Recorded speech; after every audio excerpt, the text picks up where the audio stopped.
Muy buenos días, ¿qué tal? ¿Cómo están? Domingo 4 de enero, primer domingo del año 2021 y primer mensaje también de este nuevo año. Voy a pedir, vamos a comenzar inclinando nuestro rostro, por favor, y vamos en oración a la presencia de nuestro Señor. Inclina tu rostro. Padre Santo, Señor, gracias te damos porque nos permites un domingo más escuchar tu mensaje, Padre Santo. Un domingo más que podemos saber más de ti, Señor, de estar en contacto contigo y de tu palabra. Gracias, Padre Santo, por este año que comienza, Señor. Abre nuestra mente, nuestro corazón y sobre todo nuestro espíritu, Padre, para entender el mensaje. En el bendito nombre de tu Hijo Jesucristo. Amén. Muy bien. Comenzamos también el estudio de un nuevo libro. Ya concluimos Mateo y el ciclo de Cristo en Navidad, en lo que es el último mes, el mes de diciembre.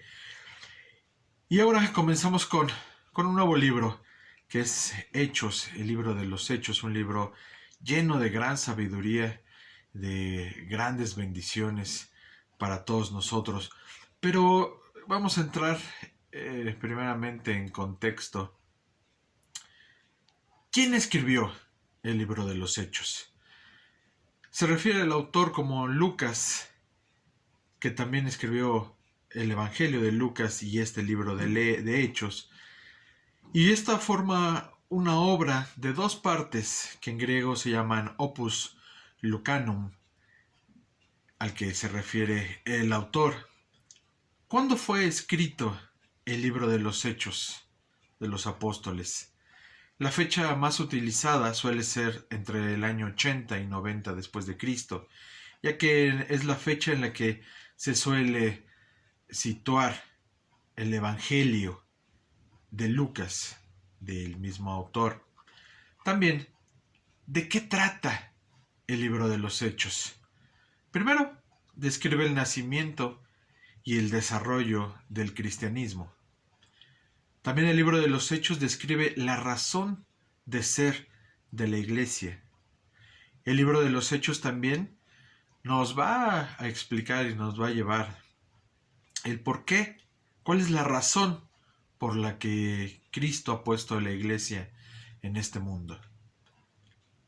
¿Cuál es el tema central del libro de Hechos? Hechos nos presenta la historia del establecimiento y del crecimiento de la iglesia cristiana y de la proclamación del Evangelio al mundo.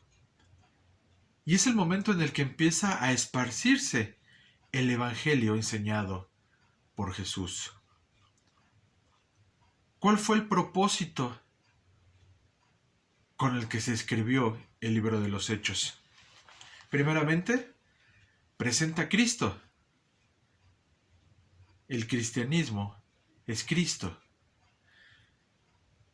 Nuestro Señor es el centro de los evangelios, pero conforme vayamos estudiando el libro de los Hechos, veremos que también aquí Cristo es el centro, tiene el mismo lugar que el de los evangelios.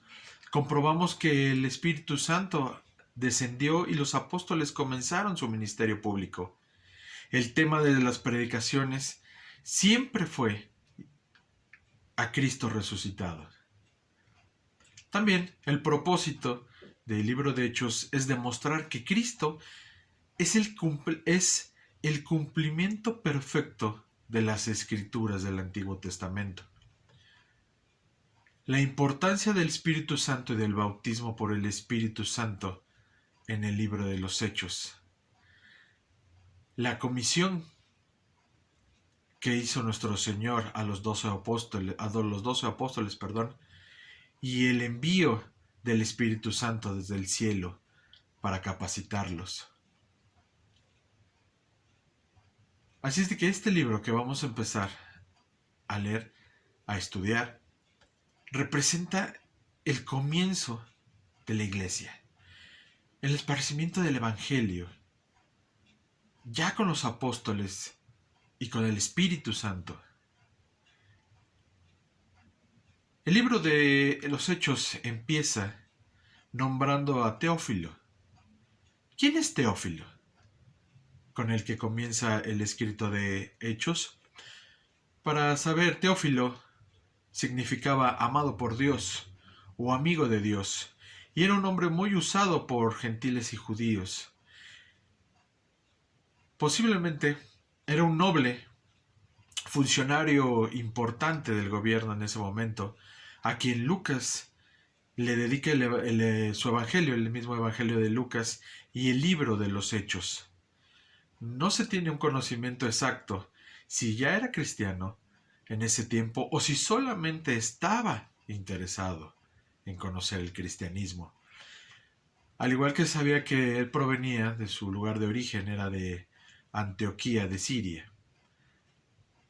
Eso es lo que nos describen los primeros versículos del libro de Hechos. Y ahora sí, te voy a pedir por favor que vayamos al libro de Hechos 1, del 1 al 5. Vamos a estudiar los primeros 5 versículos de este hermoso libro de los Hechos. Hechos 1, 1, 5 dice: Estimado Teófilo, en mi primer libro me referí a todo lo que Jesús comenzó a hacer y a enseñar, hasta el día en que fue llevado al cielo, luego de darles instrucciones por medio del Espíritu Santo a los apóstoles que había escogido. Después de padecer la muerte, se les presentó dándoles muchas pruebas convincentes de que estaba vivo. Durante 40 días se les apareció y les habló acerca del reino de Dios. Una vez, mientras comía con ellos, les ordenó: Juan bautizó con agua, pero dentro de pocos días ustedes serán bautizados con el Espíritu Santo. Hay un mandato que se convierte en promesa. Jesús les dice: no salgan, esperen, porque serán bautizados. Jesús, después de su muerte y resurrección, se había presentado nuevamente vivo, dando muchas pruebas de que estaba vivo. Dice, y estando juntos les ordenó: no salgáis de Jerusalén, sino esperad la promesa del Padre, la cual oíste de mí.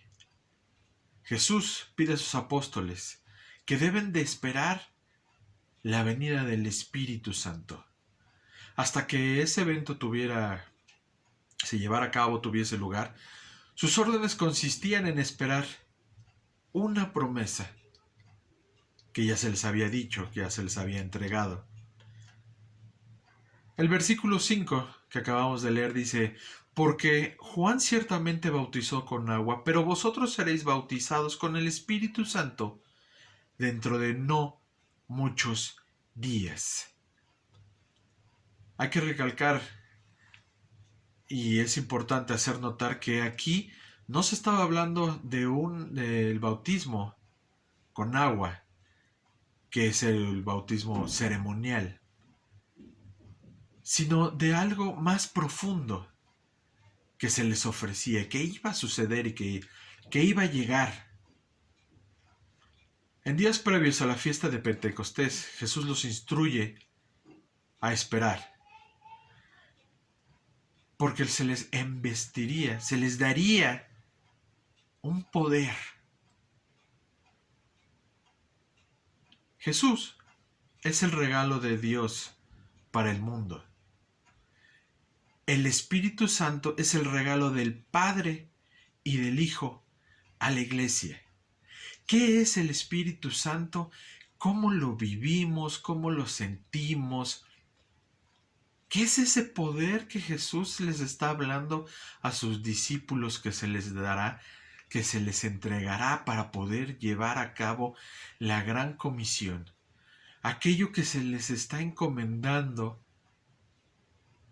y que a nosotros también se nos ha dado. Muchas veces cuando escuchamos el Espíritu Santo no sabemos bien definir o qué es, o para qué sirve, o por qué se nos dio, o si nada más es para la iglesia. Si el Espíritu Santo vive y mora en nosotros, con nosotros, ¿qué hay que hacer para adquirirlo? ¿Cómo es? ¿De qué espíritu, de qué poder habla Jesús a sus discípulos? Primeramente les dice, tengan paciencia, les prometo que pronto vendrá ese poder. Y se transforma en una promesa. ¿Qué significa esa promesa? Primero, es la de un morador. Alguien que vive en, o dentro de, o con él. Juan 14:6 dice, yo soy el camino, la verdad y la vida, le contestó Jesús. Nadie llega al Padre sino por mí. Es un consolador. Juan 16:7. Pero les digo la verdad, les conviene que me vaya porque si no lo hago, el consolador no vendrá a ustedes. En cambio, si me voy, se los enviaré a ustedes. Es un testigo. Juan 15:16. No me escogieron ustedes a mí, sino que yo los escogí a ustedes. Y los comisioné para que vayan y den fruto, un fruto que perdure. Así el Padre les dará todo lo que le pidan en mi nombre. El Espíritu Santo, del que está hablando el Señor y que les dice, es necesario que yo me vaya para que se les otorgue y para que se les entregue y puedan ir y perdure y ustedes den fruto y para que el Padre les dé todo lo que pidan en mi nombre.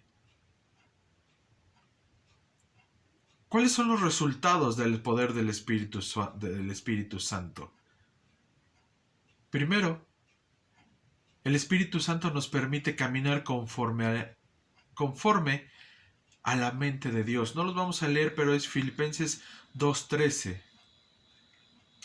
Para poder caminar conforme al camino que Dios ha fijado para quien se le ha otorgado el Espíritu Santo. Ezequiel 36:27. Poder para testificar conforme a la palabra de Dios.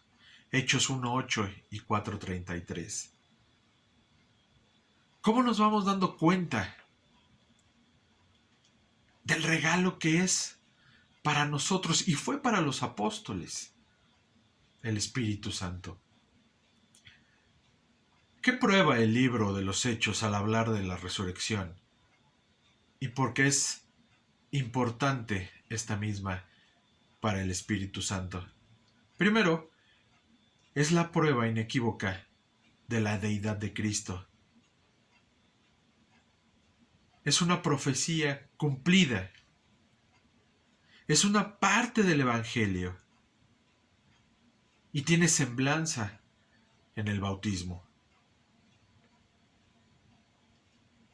Dentro de esa misma promesa, en el versículo 4 y 5, se nos dice que serían bautizados en el Espíritu Santo. Una vez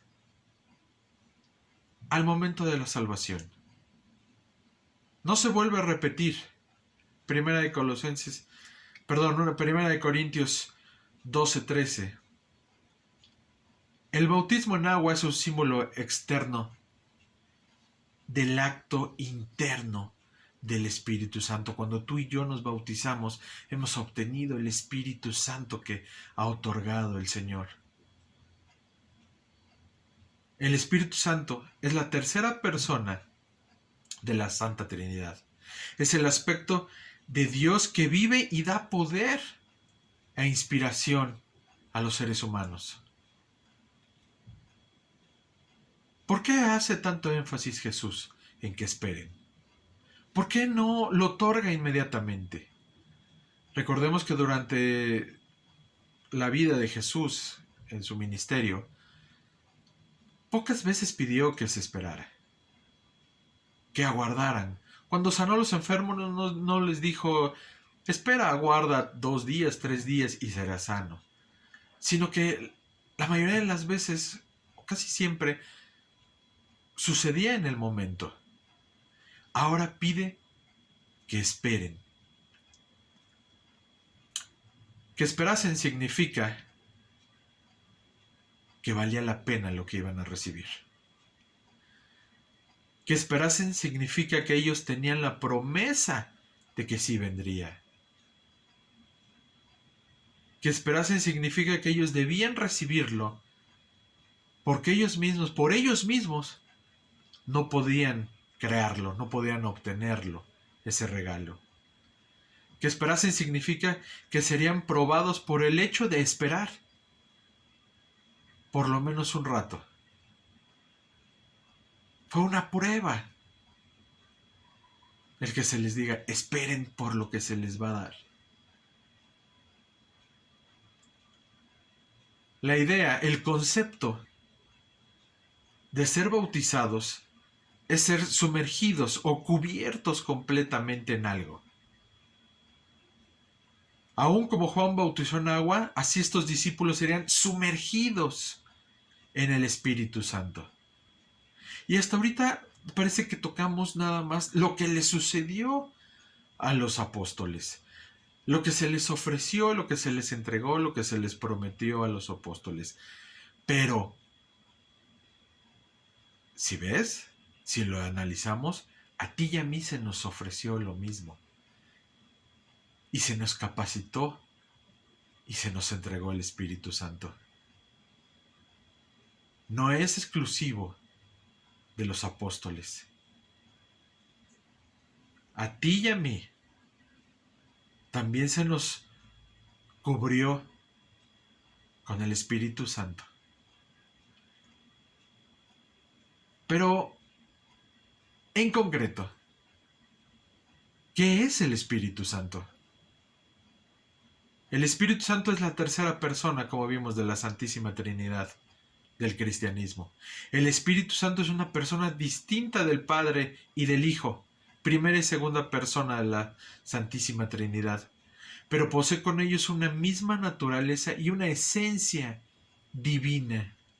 El Espíritu Santo deriva del latín Spiritus Sanctus, que se refiere a la gracia divina, que se revela para entrar en comunión con aquellos que creen con el fin de conectarse con Dios. La importancia de haber recibido el Espíritu Santo, que muchas veces no lo tomamos en cuenta o que tenemos más o menos la idea, escuchamos en los mensajes, en las predicaciones, en la iglesia, pero no tenemos muy claro qué es y para qué sirve. O lo tenemos muy claro, pero realmente se nos olvida. Es aquella parte que se nos ha dado para estar en contacto con Dios. Es eso que vive con nosotros y que nos dice, eres eso, eres de Dios. Le perteneces al Señor porque fuiste llenado, sumergido, cubierto por su Espíritu. El Espíritu Santo quiere hablarnos especialmente a través de la palabra de Dios. El Espíritu Santo nos quiere enseñar quién es Jesús realmente. Ahora, la función del Espíritu Santo: darnos fortaleza y ayuda en nuestra lucha contra el pecado. Antes de que Jesús dejara la tierra dijo, seréis bautizados con el Espíritu Santo. Recibiréis poder cuando haya venido sobre vosotros el Espíritu Santo. Es un poder el que se nos ha otorgado. Es un poder con el que vivimos. El Espíritu Santo, que seguiremos estudiando en capítulos y en versículos más adelante, en el que apenas es una pequeña introducción a un regalo que se nos ha dado, que a veces no tomamos mucho en cuenta, pero que es valiosísimo para nuestra vida. Es el Espíritu de Dios el que habita en nosotros. El que está con nosotros en cualquier situación. Para concluir, ¿cuál es la promesa del Espíritu Santo con la que debemos de vivir este año nuevo que recién comienza?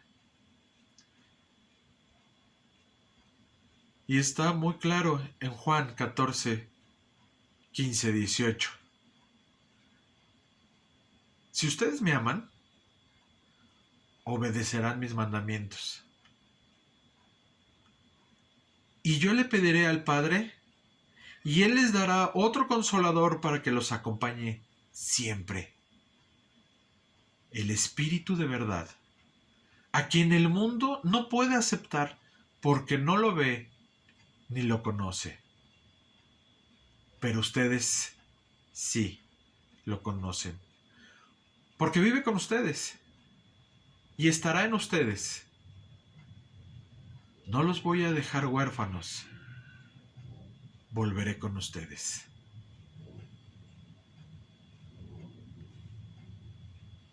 ¿Qué más se nos ha dado que la seguridad con la que contamos en el Espíritu Santo? Si ustedes me aman, obedézcanme. Y yo pediré al Padre y se los daré, para que siempre esté con nosotros.